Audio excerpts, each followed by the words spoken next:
নমস্কার বন্ধুরা, আপনাদের সবাইকে এসবি বিনামালি চ্যানেলে স্বাগত। আজ আমি রান্না করব ঝাল ঝাল লোটে মাছের রেসিপি।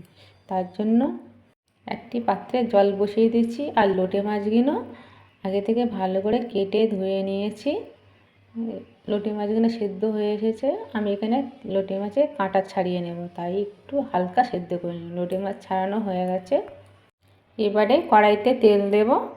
তেল গরম হলে ওই তেলে ফোড়নে দেব শুকনো লঙ্কা, কালো জিরে। এবারে পেঁয়াজটা দিয়ে ভালো করে ভেজে নেব। পেঁয়াজটা লাল লাল হয়ে গেছে। এবার টমেটো কুচি দিয়ে আবারও ভালো করে ভেজে নেব।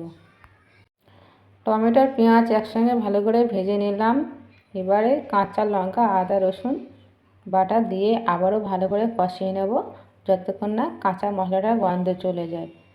কিছুক্ষণ পর লবণ, হলুদ গুঁড়ো, জিরে গুঁড়ো, লাল লঙ্কা গুঁড়ো, ধনে গুঁড়ো, কাশ্মীরি লঙ্কা গুঁড়ো দিয়ে আবারও ভালো করে মশলাটা কষিয়ে নেব, যতক্ষণ না মশলাটা রেডি হয়। এরপর মশলা ধোয়া জলটা দিয়ে দিলাম, যাতে মশলাটা পুড়ে না যায়। এবারে লোটে মাছটা দিয়ে আবারও মশলার সঙ্গে ভালো করে কষিয়ে নেব।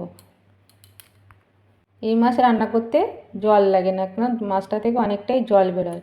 কিছুক্ষণ কষে নেওয়ার পর তরকারিটা একদম পুরো রেডি হয়ে এসেছে। এরপর গুঁড়ো গরম মশলা দিয়ে দেব। তরকারিটা কিন্তু খেতে খুবই সুস্বাদু হয়। দেখুন বন্ধুরা, তরকারিটা হয়ে এসেছে। এই সময় লো আঁচে রাখতে হবে, নইলে তলায় পুড়ে যাওয়ার সম্ভাবনা থাকে। এরপর উপর থেকে কুচো ধনেপাতা ছড়িয়ে দিয়ে নেড়ে চেড়ে নামিয়ে নেব। বন্ধুরা, এইভাবে অবশ্যই রান্না করে দেখবেন, খেতে কিন্তু খুবই ভালো হয়। আর রেসিপিটা যদি ভালো লাগে তাহলে অবশ্যই লাইক ও কমেন্ট করে জানাবেন। ভালো থাকবেন, সুস্থ থাকবেন। নমস্কার।